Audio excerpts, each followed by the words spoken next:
Okay, I've been excited to do this episode for a long time.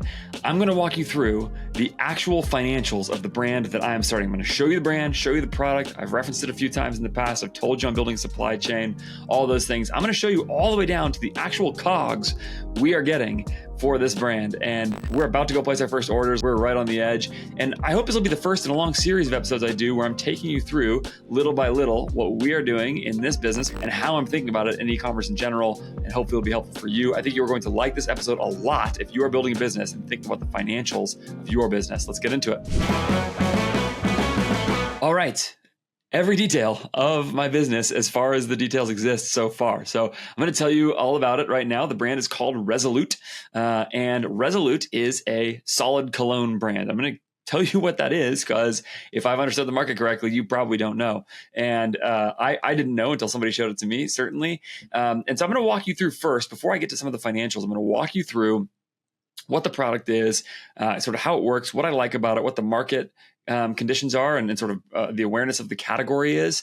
And then from there, I'll tell you about the financials. And the financials really is going to help you understand why I was interested in this business. Okay, so the product is solid cologne as a starting point. Now, I just want to say from the outset that solid cologne is the launch product. It doesn't mean it'll be the whole brand forever. It could be all kinds of men's personal care products. We could add liquid cologne at some point, but solid cologne is the starting point for the brand. And it will be a brand, a fragrance brand aimed at men. And like I said, called Resolute. I'm going to show you, I'd like to do a whole other episode at some point that kind of walks through branding and how we made some of the decisions we did and how I'm thinking about that. Maybe I'll bring on the designer who built the brand. He's awesome. Shout out Robbie Aronson Designs. But let me just show you the product first. Okay, so this is solid cologne right here. This is a manufacturer sample. This one smells lovely, and it is just like a regular cologne. In fact, for the history of the world until like the mid 20th century, this is what all cologne was. Like the earliest versions of cologne we have is essentially solid compounds, a goop of some kind, of balm of some kind, right? And the balm is how you would apply a cologne. And so it's in fact a very long, very old category of product. But of course, most cologne now that men and perfume that women wear is a spray cologne. So this is what it is. What you do is you just take a little bit like that, and then you apply it just like you would with regular cologne to your wrists. You do the same thing here to your wrists. You can do that like that. There you go. And now you smell fantastic. Okay. It does smell great. It's beeswax. It's all clean. It's beeswax and essential oils basically is the core of what makes the product. And so, yeah, that's what solid cologne is. We've got 4 scents that we're going to launch with to start, 4 fragrances. And I'm going to show you a couple other things about how we're going to launch in a little bit. But I want to talk a little bit before about sort of what it is that I like about this category. You might be wondering, like, what in the world, Andrew? Why are you launching a solid fragrance brand, a solid cologne brand? A long time ago, my friend Keith Knapp, who I haven't talked to for a little while, so shout out Keith if you're watching this, but Keith sent me, he had been playing with starting a brand like this. This is like a few years ago, at least, and maybe like 5 years ago. Keith sent me a sample for a brand that he had been playing with as well. And it was the first solid cologne I'd ever seen. And right away, I noticed, by the way, I should note that this sample that I showed you is just a manufacturer sample. This is not the packaging. This is not how much that will come in each order or anything like that. It's just a sample. So just worth noting. Okay. So anyway, Keith sent me his little product and I thought it was a really fascinating thing. And my e-commerce brain kind of went crazy on it right away. If you know anything about my story, you know I started at Kalo. And Kalo was a silicone wedding ring company. And I learned something really early on at Kalo, with this product, which was that if you could hit on an audience, then having a product with gigantic gross margin and really good delivered margin, right? Cost of delivery total, that was very cheap to purchase at the level of inventory, was a massive advantage in e-commerce. Put another way, I learned early on that margin is magic, that having massive gross margin is a huge advantage and is a massive cheat code. And the thing I also learned about this at Kalo was that it was really easy to copy. So over time, other brands came in, Groove Life, Enso Rings came and started selling a lot of silicone wedding rings as well. And there's no IP on the product. There was some kind of limit in terms of how much Kalo could really kind of keep scaling forever on that product, at least the way that it happened then. And it's been a long time since that happened, but that's the case. So if you're wondering why there are so many skincare brands in e-commerce and just in the world, right? One of the reasons is that the margin on the product is just gigantic, and people love high margin businesses, but that immediately creates a whole bunch of competition. And so the thing I noticed about Solid Cologne was that it was really, really great for margin. Like cologne and fragrances in general famously have extremely high margin, but the problem is that glass bottles of cologne or fragrance aren't as great for e-commerce, because the other thing I learned from my Kalo days is that value to weight ratio was a massive advantage. Put another way, core to the model of e-commerce that makes e-commerce work as a business model is that you ship the product to the customer's door, which means if you are paying a ton of money to ship the product to the customer's door, it can destroy your margins, particularly if you do not have a very high average order value.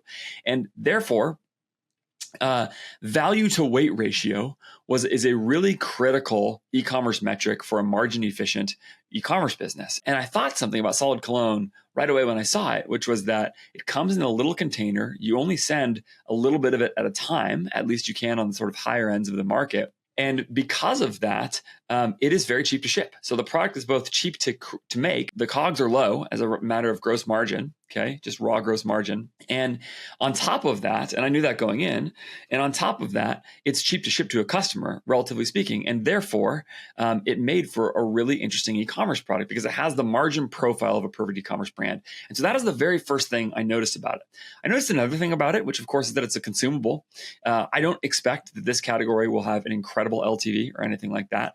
But if customers like, in fact, if they love and regularly wear Resolute's colognes, then there's a good chance they will come back and buy more of them. And it lasts a long time and all those things. And so again, I don't expect like a massive margin, but there should be some amount of LTV in the business that is like solid. That's a big question mark. I'm gonna come back to that later, but it should be solid. And so I kind of put all that together and thought to myself, like, this is a really interesting product specifically for e-commerce, and it's a market that's not very flooded.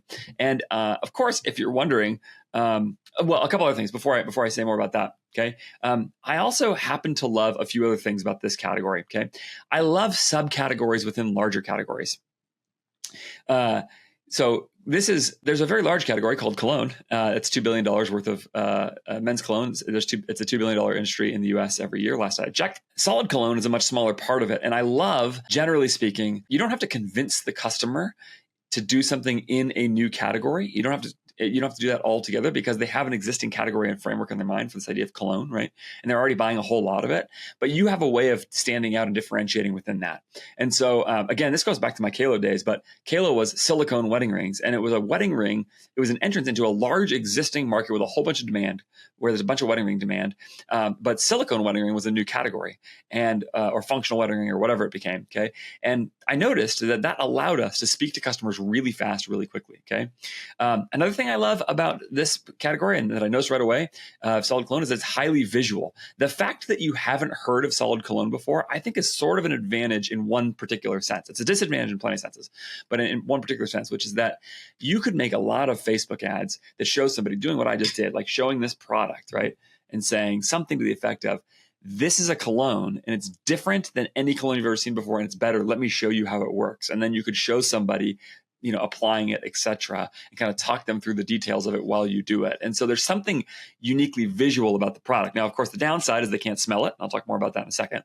But the visual nature of the product, I think, is also interesting. And I also just think there's some brand things here that, for me personally, I'm not going to get into so much in this episode, but that I'm attracted to in terms of some of my own thoughts about brand and values in the world and some of those things. And so that'll be for a future brand episode. But those are a lot of things that I love about this brand and about this category. It also happens to be something I can do with a friend of mine who I've worked with for a long time, also an old Kalo friend, known for a long time. It's something we could sort of do on the side. And I should say from the beginning, this is not taking over AJF Growth or anything. This is definitely something on the side. Part of the thing I also love about this is that it allows me to create some content and show you things like this, like I'm doing in this episode, so that you can see sort of how I'm thinking about e-commerce and this brand, and can share any ads I want to share and all that stuff as that comes around. So that's a lot of what I love about it. I'm going to talk in a little bit about the downsides of this and how I think it can go very wrong. But I also want to tell you one more thing, which is that part of the reason I am unafraid to share all of these financial details that I'm about to share with you,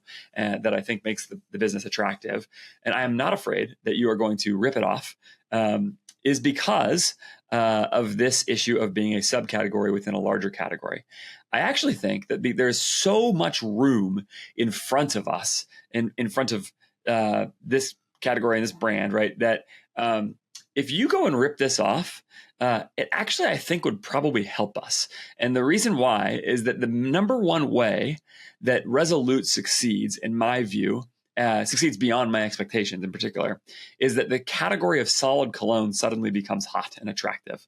And if that happens, there will be some tailwind for a while, and we will be early enough to it to where it is okay with me if somebody else gets a larger slice of that pie. The good people at Fulton & Rourke, for example, make probably, I think, the most solid cologne of anybody right now. They make a beautiful product that smells great. It's all that. I'm thrilled for them to be doing that. I don't even think it's their main product, but I love that is happening because I want the category to grow, because right now it is a tiny little slice of a $2 billion pie.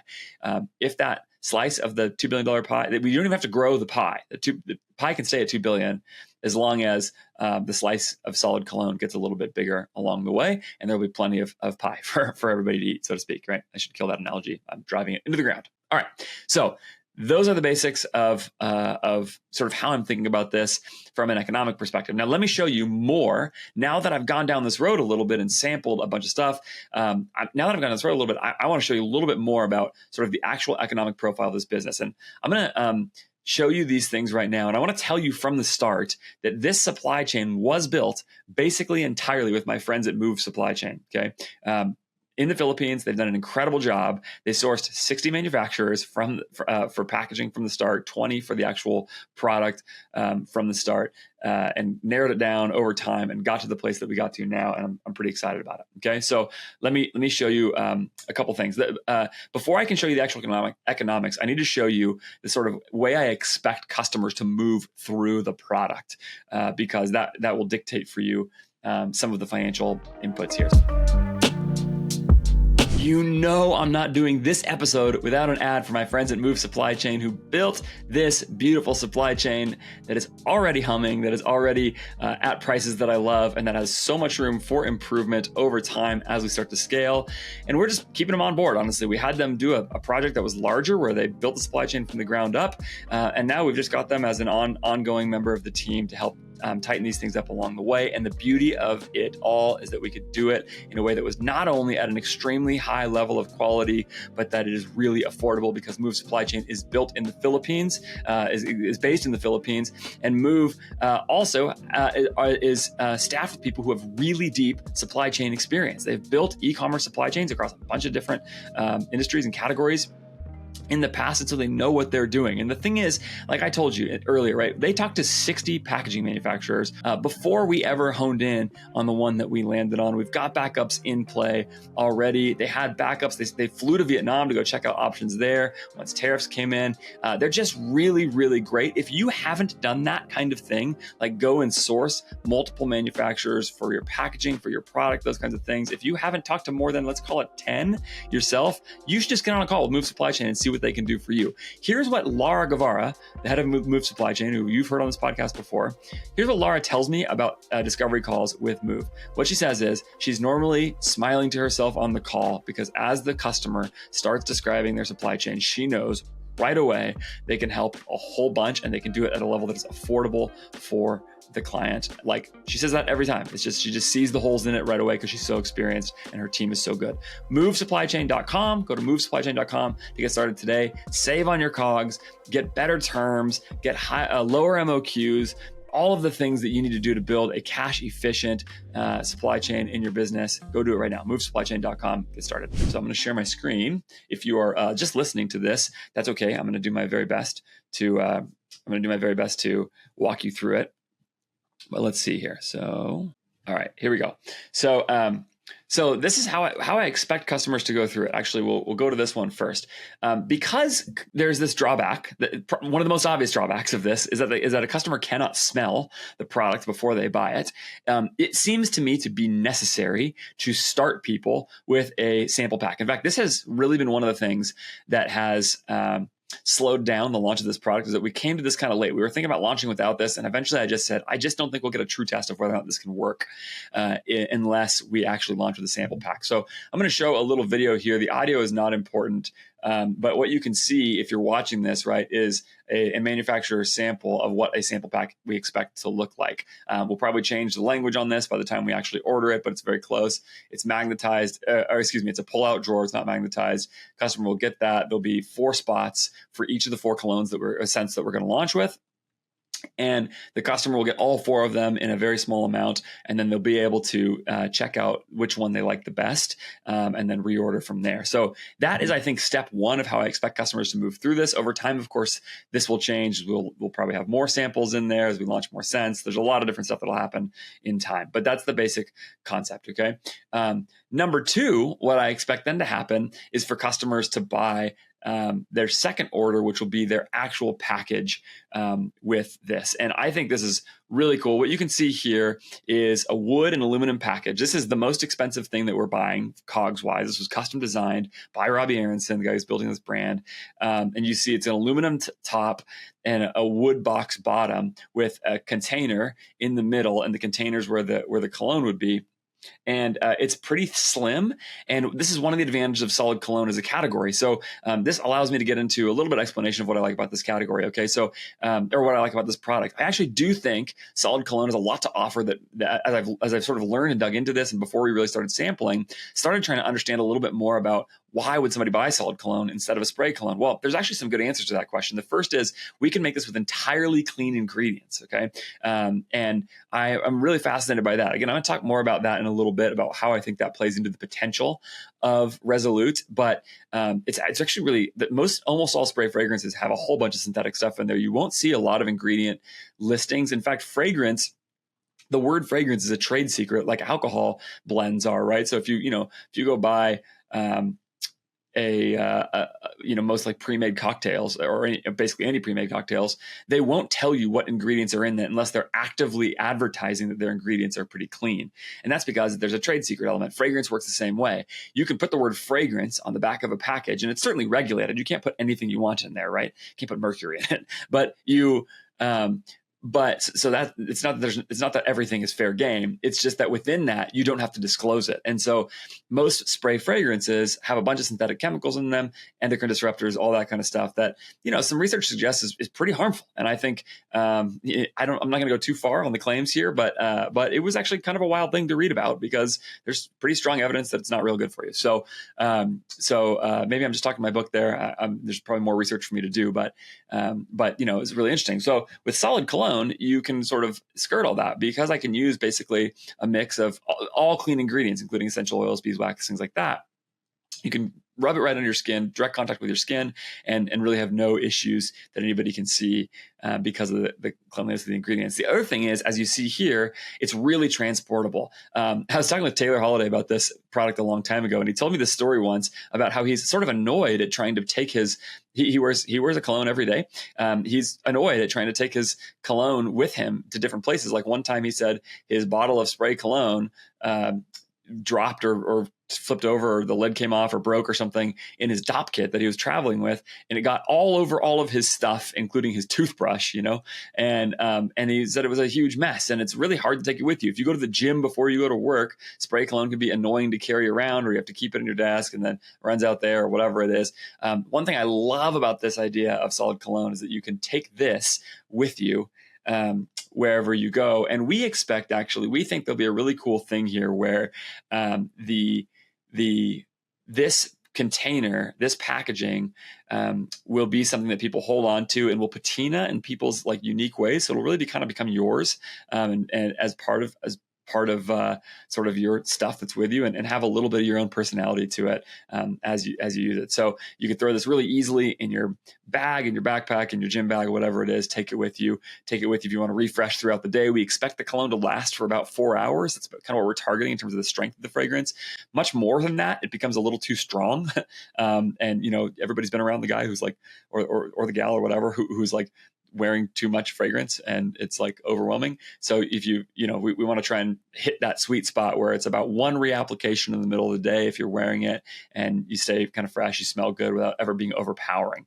And so this could go with you really easily. We think the packaging is awesome. We really are excited about it. It's real wood, it's real aluminum, and it's magnetized. It's really sort of delightful to play with. I wish I had this. We actually sent this back to the manufacturer to go make this scale now, but the manufacturer did a killer job executing Robbie's design. The magnets on there are really satisfying. It kind of snaps into place, as you can see in the image, and it's just really cool. So that's another thing we really love about this is sort of the transportability. On top of that, we also think that there's this element of it that I think, for me, I've never been a cologne guy, and it's always just felt kind of weird to do spray fragrance. Like it just has felt like not me. Like I'm certainly not a designer cologne person. That's not really my style. And yet I do like the experience of like smelling good. If I'm going to go into a work setting or whatever, I don't dress up much, I'm typically wearing my hat, whatever, but just a little touch of something to sort of make myself a little bit more presentable, I think is really good. So that's kind of who we're aiming at, is guys who maybe haven't typically worn cologne, and we'll definitely create some ad angles around this, but who would like to, and who don't know where to start, and where maybe this is a little more accessible of a starting point for them than other spray colognes, than going and buying a bottle of something from Calvin Klein or something like that. So there's a few things that we like there. So this would be step 2, right? So you'd get your sample pack. You would find the one you like. You go order this, and now it comes in this box in this packaging, and becomes this sort of cool, unique experience that's really yours. Of course, it's real wood, so each piece of wood's going to be a little bit different. All those things are true. And then over time, what you would do is refill it, right? And because you refill it, your repeat orders will be a little less expensive. It'll slide right into that box, and you don't have to go rebuy the actual materials box again. Okay, so that's the way we expect customers to move through it, which means there's a 3-step process. They'll go number 1, sample pack for most customers. Of course, this won't be everybody. Number 1, sample pack. Number 2, full packaging. Number 3, the refill packs. Okay. And we may run a subscription offer or something, because might as well, but I don't expect that to really be a core driver of the way that we generate LTV in this business. I think it'll last too long for subscription to be a very good purchase mechanism for our customers. So yeah. So let's get into then the actual financials, now that I've sort of explained all that, because the financials are really critical. And I want to tell you right now that this unit economics sheet that does all of this math for you, okay, this unit economics sheet is available for you if you would like to use it. You just go to my website, ajfgrowth.com, and sign up for my email list, and I'll email this to you, and you can duplicate it. It's slightly modified from this, but I'll email it to you. You can duplicate it, and then you can fill it out for yourself in your business if it's useful for you. So I use this with all my clients as well. And on that note, might as well just go do that. You'll get my newsletter. You'd be able to stay up with my content around Resolute, among other things. If you like this content, you're going to like that. For that matter, while I'm at it, you should comment, subscribe. I would specifically love your comments on this episode. I am really curious to hear what thoughts people have about this brand. And I do not have thin skin about this, right? So tell me if you think I'm an idiot. I'd love to hear it. Just drop it in the comments. I will read them all and we'll interact. Okay. So yeah. Okay. So those are nonsense. Those don't matter. There you go. So here's the way this will work. So I'm going to walk through all of this again. And so you can see kind of how I'm thinking about this. First of all, disregard the returning customer rate on this sheet. That is in here. It is a completely made up number. I have 35%. I think that would be the number of orders that are coming from returning customers, not the number of customers that actually return. We'll see. It could be high, it could be low. It's just who even knows over time. Okay. So don't worry about that. Really right now, that's just the way this sheet is built. Okay, so let's just talk through what appealed to me about this product in this category, because that is really the critical thing. And so let's start with a sample set. Now there's a gigantic question mark in all of this, which is how much are we going to be able to charge for this product? I'm gonna come back to that in a little bit. So for now, I'm just gonna tell you the launch prices we're thinking about, and we'll talk about price in a little bit, okay? But if we are able to get $50 for the first purchase sample set, okay, the cologne itself in that set, we expect to be about $2.50, okay? And then the cost of goods for the packaging would be about $1.50, okay, $1.53. That's where that comes in. So that means out the door, and then there's a 30% tariff, of course, it's gonna be made in China. So out the door, you're looking at about 9% COGS, like actual gross, 91% gross margin off the actual product itself. The other thing I want you to know about this sheet from the start is that this is all with our actual, like literal MOQs. Like we are ordering the smallest amount of this product that we possibly are allowed to order because neither Greg, my co-founder, nor I are like drowning in cash to throw at this, right? We are not like taking a huge bet on this. It's like we're going to make a small bet to start and see if we can move any of this stuff. And again, I'm going to come back to sort of the possibility that we can't. And if we can, then we'll push in a little bit more. So it is very, very easy to imagine a world where that packaging comes down to 75 cents or something like that, and we get a bunch of margin back right away. So just a note from the beginning that in all of these cases, we are talking about the most we will ever pay for this packaging and for this product. Okay, so that's really critical. So you've got the tariff built in with 30 cents. Merchant fees 2.9%. Of course, with enough scale, we'll get that 2.9 down to 2.1%, et cetera, plus 30 cents on every order. Customer returns, I have estimated conservatively at 5%. I think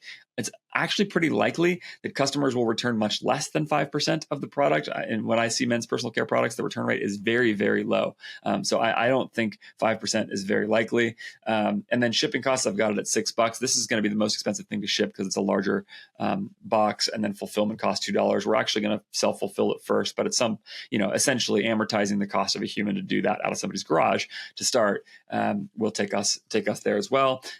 There's all kinds of ways in which that could change over time, but that's the basic idea. So we would launch that with 67 points of margin, again, at our MOQ with no price testing. All right. So that's the place that we are starting. And that's what I would show you there. That is good. That's landed to the customer. And there's a lot of ways that this gets better. I'm going to show you how I think this could happen. Okay. Over time with more volume, it's very easy to imagine this getting to something like 175 for the actual product itself. Again, that would require some additional volume.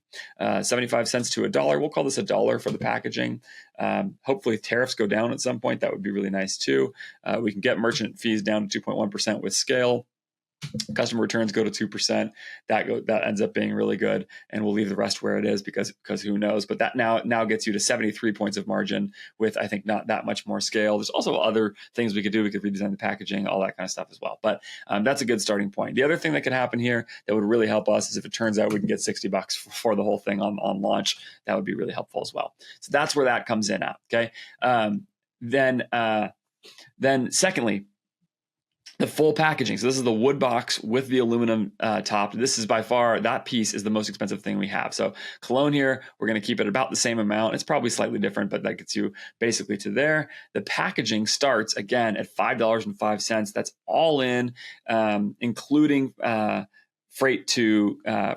inbound freight to us. We expect that number to also be able to go way down over time. This is probably the single place in the business where I expect economy of scale to kick in the most. Again, it's also possible that we could do some things on the design side to help with this, but this is where like getting a bill of materials, working with suppliers to find their suppliers, all of those kinds of things over time could really help us. This is like ordering 1,000 units and that's it, and seeing what we get to. So even there on launch, you're in a decent spot. Again, everything else stays the same pretty much, and you get down to 69 points of margin landed to the customer. Again, the other big outlier here is that we're going to launch with a 0.5 ounce container. Actually, the bigger guys here who are on the higher, more luxury end are actually only at 0.2 ounces.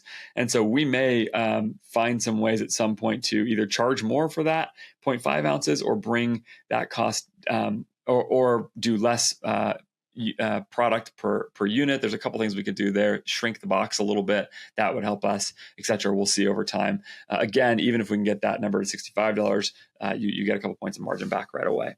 Okay, the refill is where especially the margin comes in. This is not going to be surprising because every business in e-commerce pretty much has massive margin for returning customers, right? Returning customers is where you make your money in an e-commerce business overwhelmingly in most cases.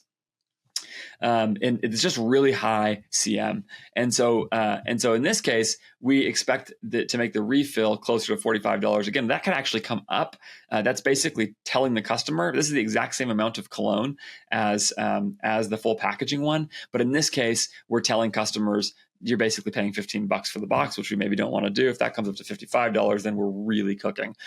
So we'll see kind of where that comes in at. So again, I'm going to talk more about how we're going to handle price going forward, because it's one of the big outstanding questions for me about the business, but that gives you some sense of how we're thinking about it. Everything else comes in the same. At this point, now you're talking about a refill tin in a cardboard box that will look nice, but it will be really simple. And that eliminates the packaging cost drastically and becomes much cheaper.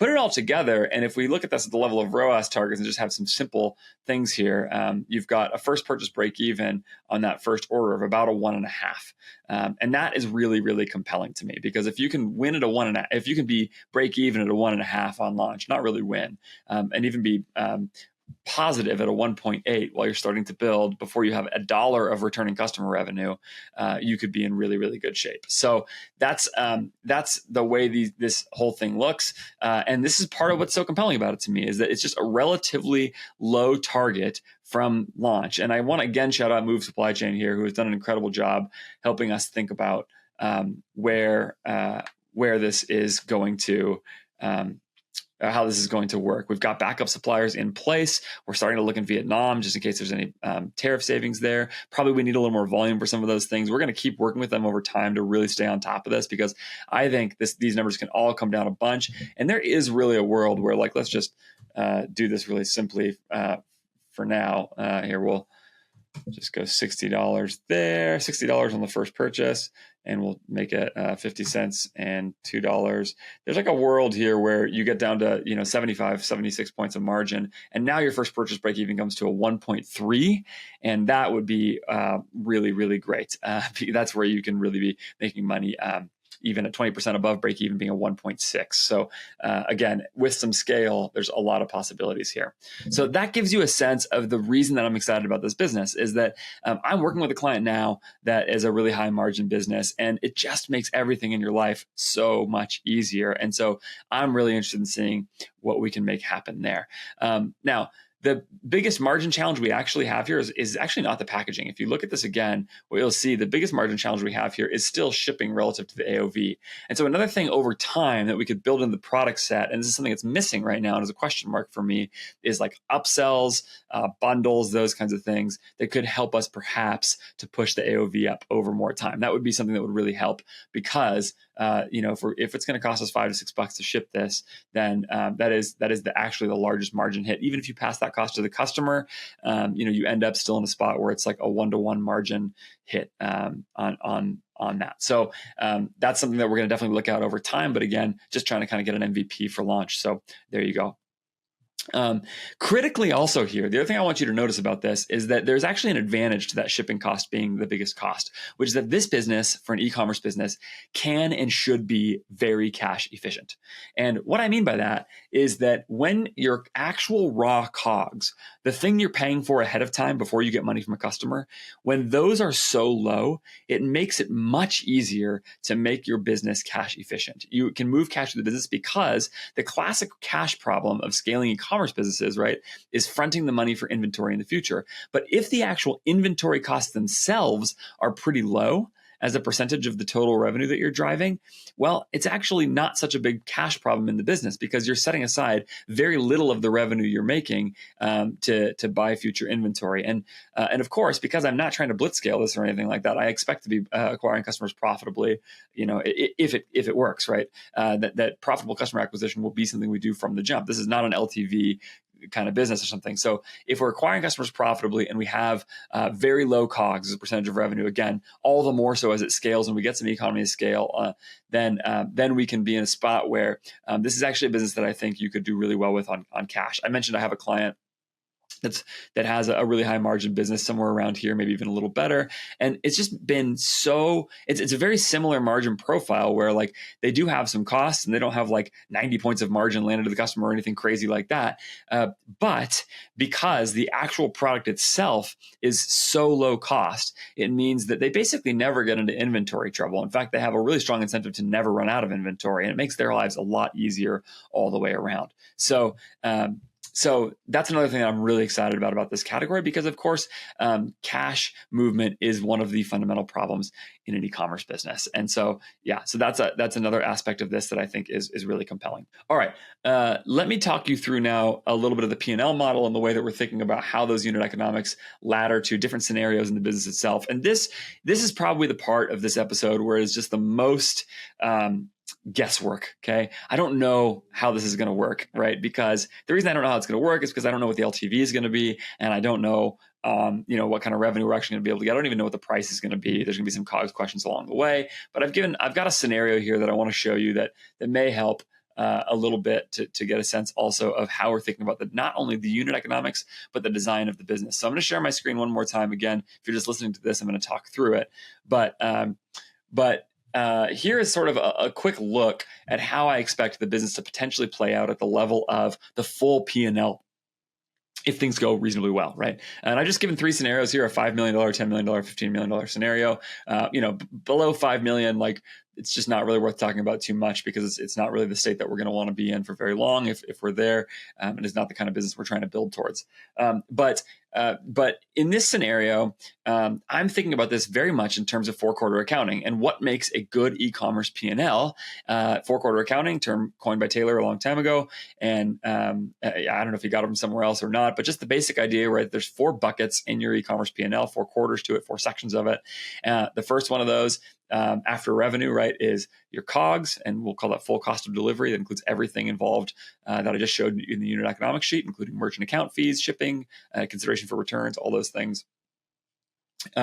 Advertising, obviously being the number two, so CAC. Number three would be OpEx, and then number four would be profit. And so those are the four quarters. And there's a really specific way I'm thinking about this kind of e-commerce business working, and that is that we would want to run the business with a relatively high investment, with low COGS, high investment in CAC, and low OpEx. And so I'm just giving a basic scenario here that, again, I like to forecast this thing kind of conservatively. But what I'll show you here is that, like, at 5 million and 69 points of gross margin, which I think is very reasonable, even at that level of scale. But there's massive cost savings. I can just tell you, because I have the term sheets, or I have the price quotes from manufacturers, that even going from ordering 1,000 units to 3,000 units to 5,000 units, we get a massive cost reductions on pretty much everything I just showed you. So I think this margin, hitting 69 points of margin, is landed margin to the customer, is really not going to be very difficult to achieve, depending on also the composition of orders. Of course, the more of that third refill order we have in the mix, the better our margin is going to look on the whole. So if we can actually get customers to go all the way through that cycle, we'll be in really good shape. So we'll see. But if we can get there, I think that's pretty achievable. Ad spend at 40% of revenue. Now, the larger the returning customer revenue part of the pie is, the more that number, the ad spend number, will probably go down, and as a percentage of revenue, which would be good. But just as again, kind of sort of conservative, just say, like, we're going to live at a 2.5 MER in the business while we're scaling it and trying to get some economy of scale, etc. That takes you to contribution margin at 27% in all of these scenarios. And then the place where I really built in sort of some additional economy of scale in each of the scenarios is in OpEx. And this is a critical consideration for me in the way I'm thinking about an e-commerce business. So I'm saying at 5 million in revenue, we would have 13% of our money in OpEx. I really wouldn't let that number go above 15%.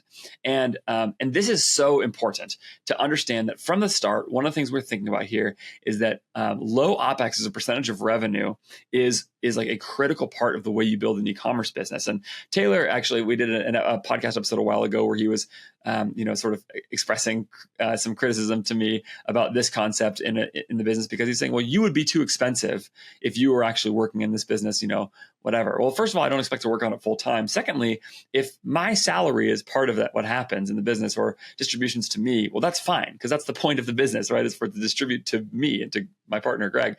And so it's okay with me if I'm like faking it on that, because that's just sort of how the business works in terms of generating revenue or profit for me and for Greg. So anyway, 13% here at 5 million, I think is very achievable. And I've got us at 10% OpEx at 10 and 15 million. And I resisted going lower than that. But here's the actual truth. I think you can and should go lower than 10%. And this is one of the big bets I would make about e-com right now, which is that with an outsourced team overseas, plus the advancements in AI that are happening right now, it is going to be possible. And if you're disciplined about software bloat, if you do those three things while working remote, you've got no office, then you can keep your OpEx really, really low and generate a bunch of profit in an e-commerce business. And I think these numbers may be conservative. As it stands, I've got us at 5 million in revenue with 700,000 in profit, 14%, like actual operating income, bottom line. At 10 million in revenue, 17%, so 1.7 million. At 15 million, 2.5. At 15 million in revenue, 2.5 million in profit, again 17%. So those are the scenarios that I'm interested in. And if we can shave OpEx lower, if we can get gross margin lower, et cetera, I think that would all be pretty reasonable. Now, we're not going to build a $15 million business overnight, but this is the way I'm thinking about how this possibly could scale for us. And the reason why it's attractive to me is because when you start off with a high gross margin, and if you're disciplined about OpEx and you acquire customers profitably, if you do those three things, then you can run a really efficient e-commerce business that actually generates some serious operating income. If you can do all of that while at the same time having low COGS, then theoretically you can cash flow it pretty reasonably as well. And so that's where this becomes an appealing thing. So where I don't know if it's going to work, it's worth the bet because the upside on that possibility without building a huge business is really interesting to me.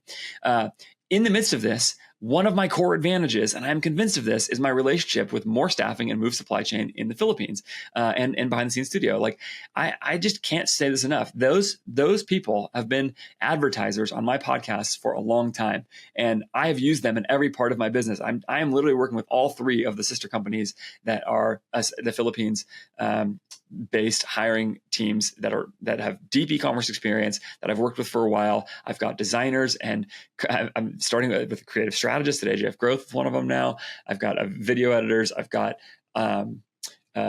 people who have built both the supply chains for the Cologne itself, plus the packaging, and then just other team members as well along the way. Certainly, we'll look at other aspects of the business like customer service. We'll look at all kinds of different things. And I've got media buying assistant there, all kinds of different elements of the business that are interesting to me. And our mentality is going to be Philippines first. And if we do that, combined with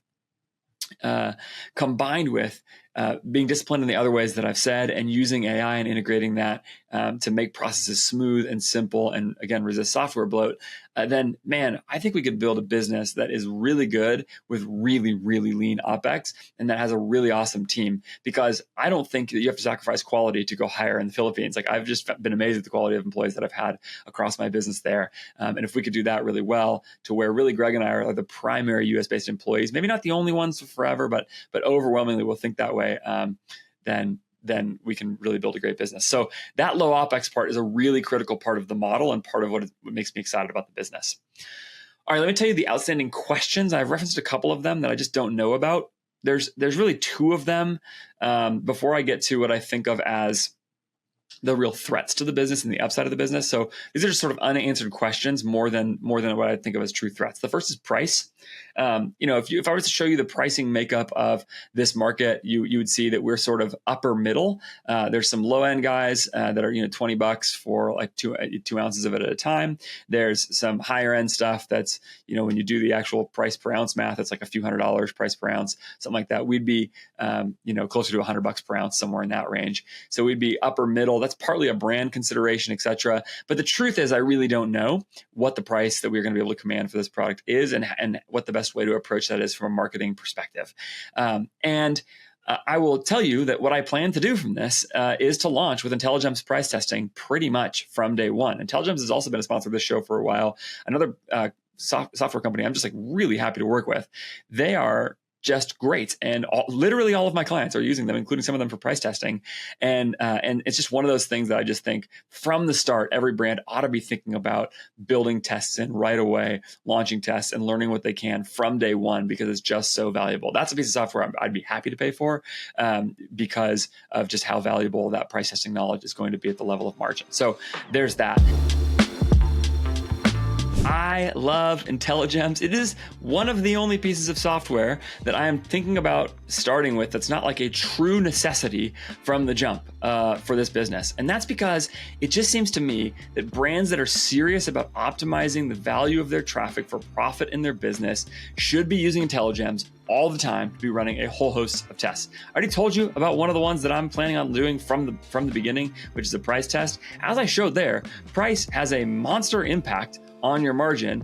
And I bet you have not thought that hard about how much you should price, or at least you picked it out just like randomly. I've thought a lot about the price of this product, and I still think I might be wrong about what we are charging from the beginning and what is actually going to generate the highest profit per visitor. And so I know from the jump, I should be using INTELLIGEMS. I have other questions though too. What should our site-wide offer be? Like, should we do a 10% off if you enter your email address?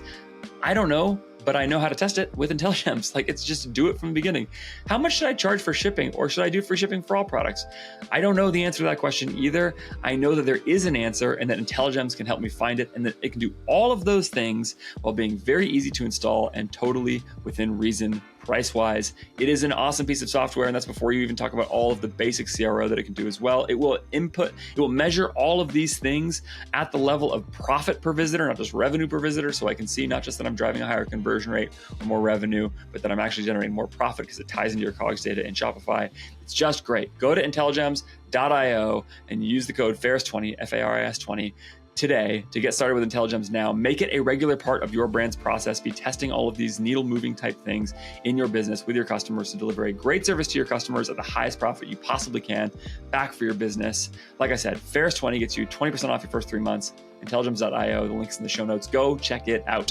Longer term, we're going to need something to help drive AOV and just have upsell offers, post-purchase upsells, that kind of thing. I just think that's going to be an issue in this business that we're going to need to work on. I can think of a few things that may work for this, but yeah, it's going to be an important need, and that's where I think if the brand goes really great, we will think about expanding into spray, colognes, as well as other men's personal care products, et cetera. That's what many of these brands are doing that are sort of competitors to this. Who knows? Maybe we won't. Maybe we'll just live here forever, and we'll see. But there's that. Okay, so price is a big question to me. I really don't know what we can command. I have some ideas about what I want to charge customers, what I think positions the brand well, and that's where we're going to start. And there's reasons I've picked that. Again, I'm going to resist going down that pathway. There's reasons including margin, but beyond margin, that I've picked the numbers I've picked here.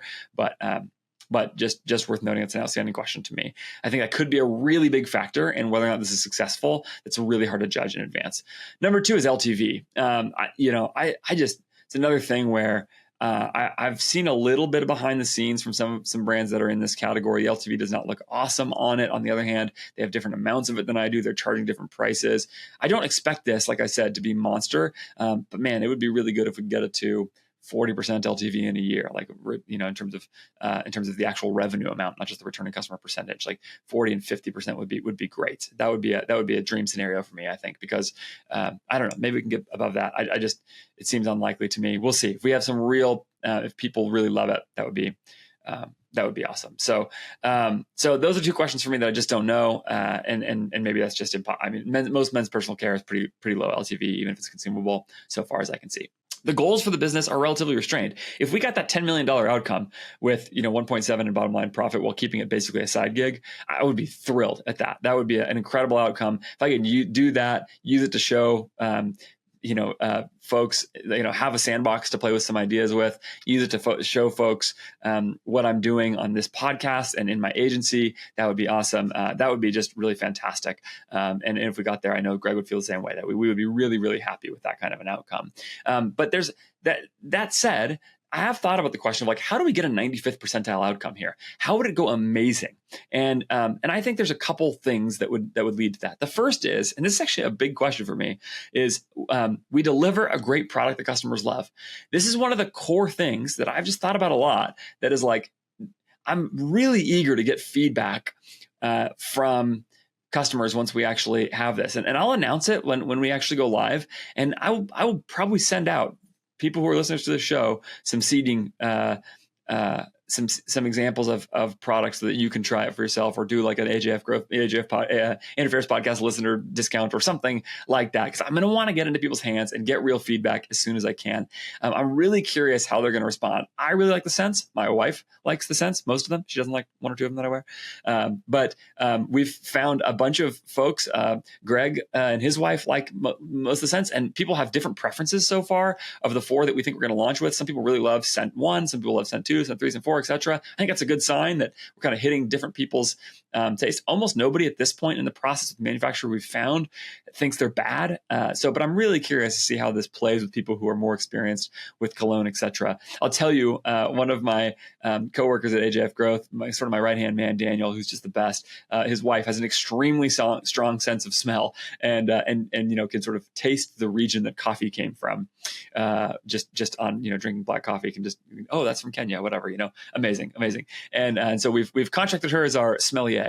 That's the joke we've been making, that we're asking her for her feedback. She likes the scents a lot, so that's really good. She thinks it's really good. So there's that. I also think at a brand level, which I haven't really gotten into here, that the message resonates. If we get those two things right, brand and product, then we're going to be in really good shape. And I think that gets us to an 80th percentile outcome or something like that, right? But there's another thing that I've thought about a lot that I think would be the tailwind that would get us to a 95th percentile outcome. And that is some kind of larger adoption of solid cologne, probably powered by men having an uptake and interest in clean products. Obviously, women's personal care products have been moving towards clean products and like clean ingredients and things like that for a long time. But the thing I've thought about is, like, I wonder if, I don't think that has caught on quite as much with men. Now, I know for sure that, by the way, a lot of women will be buying this for their boyfriends and husbands, etc. Right? And so there's that. But if that, and so maybe actually female customers who are already accustomed to the clean ingredient messaging would be really attracted to saying like, hey, I want to get this for my husband or boyfriend, or because I'm the one who this is something I already value in my products, and I value it in his too. I don't want him to have endocrine disruptors or whatever, right?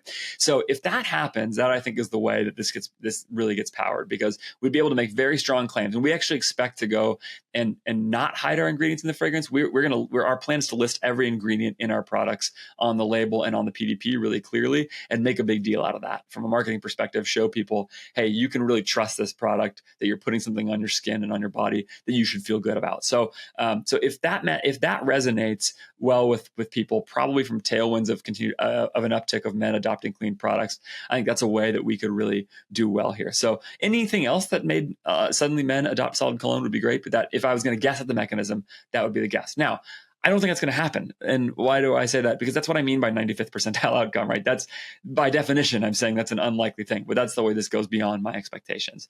I think great product, brand that resonates, and then something like that happens culturally around those things. Okay. How it goes terribly. This is an important question too. And I shouldn't end on a bad note, but I'm going to do it anyway, because I want you to know that I'm definitely thinking about this as I'm doing this. Okay, how does this go really, really badly? Okay, the first and most obvious is the opposite of what I said before, which is that the product is bad. Listen, I'm not deep on fragrance and cologne. I've worn cologne very few times in my life before. Now I've worn it a lot, but before this, okay, so that's not something that I've like thought a lot about, and I've kind of wondered, like, are we going to go to market and have people just laugh at like, oh, this is terrible or whatever? I don't think that's going to happen because we've tested it a decent amount, but that would be one possibility. Okay, another way this goes badly is that the LTV is really bad, and that it becomes really hard to scale. Even if we have great margin, we just have to exist at such a high ROAS to make any money that it just becomes a customer acquisition machine all the time. Now, we'd be well suited for that, right? Like, part of the core advantage that I'm coming in here with is a bunch of meta ads experience. I know exactly how I'm going to do the media buying. I have a bunch of ideas for creative, and we'll probably run it through AJF Growth and pay AJF Growth their full fees, of course. But maybe not from the jump, right? Probably AJF Growth would be too expensive for Resolute to start. But But there'd be a bunch of ways in which I think in the beginning that if the LTV is terrible, and then it could make it so that it is hard to scale. I don't think it's going to be like disastrously bad, but again. Lastly, though, there's one more way that this goes badly, and it's the most obvious way that this goes badly besides bad product, etc. It's the most obvious way this goes badly besides bad product, etc. And it's like I said, really obvious, and it's that there's just no interest in solid cologne. That essentially the TAM remains extremely limited because people are just like, no, we want spray cologne. That's what we know. That's what we like, etc. I think that's a real possibility here. And I think it's potentially the reason why these other brands that have solid cologne in their mix have not scaled it very aggressively, is because it hasn't worked, is my guess. And so it's in there. It makes up a small percentage of their sales, et cetera, but it's just not something like that. I think that's a real possibility. I think it's the number one way this goes wrong, and it very well could happen. I don't think this is the kind of outcome where we like lose all of our money or whatever it is, but more likely the kind of thing where it just never really takes off. It never, I don't know, gets up to $1 million max, something like that, and you just kind of can't get anywhere. If that happens, we'll cross that bridge when we come to it. But to me, that's the clear way that this goes wrong. So there you go. There's the layout financially of the brand that I'm starting. I expect to do this as a series. So if you're interested in this, like I said, do subscribe to this podcast, because I'm going to come back and walk you through more of the things that I talked about. Or more of the things that I'm doing in the business as they come. But in the meantime, thanks for watching. Thanks for listening. I really would love your feedback on this particular episode. Do leave a comment. I want to hear what you think of this. Hit me with any thoughts that come to your mind as you're going through this. I'd love to hear it. Thanks so much. Big thanks to my friends at Move Supply Chain and INTELLIGEMS for sponsoring this episode. Go check out both of those. The links are in the show notes. And I've got a bunch of great episodes coming up very soon. I've got Alex Cooper coming soon to talk AI. I know I've been talking about that for a little while. And I also have a really great guy that you've not met yet, probably named Jared Mayer, one of the founders of Pura Vida, who built their retail program and is going to talk about how D2C brands enter and scale retail, which is something I've never done an episode about. So I think it's going to be a really good episode as well. Definitely don't want to miss that. And go back and check out my long episode, my beautifully shot episode with Taylor Holiday about the sale of CTC and the partnership that they have taken on with a private equity group to help them scale and build a new and bigger thing, which is really cool. So that's a deep dive into CTC's history and the things Taylor learned along the way. I learned a lot in that conversation. I think you'll love it as well. You can email me, podcast@ajfgrowth.com. Sign up for my newsletter at ajfgrowth.com. And if you want to work with AJF Growth, I'd love to hear from you. You can fill out the form at ajfgrowth.com as well. Thanks so much for watching and for listening. I will see you next time.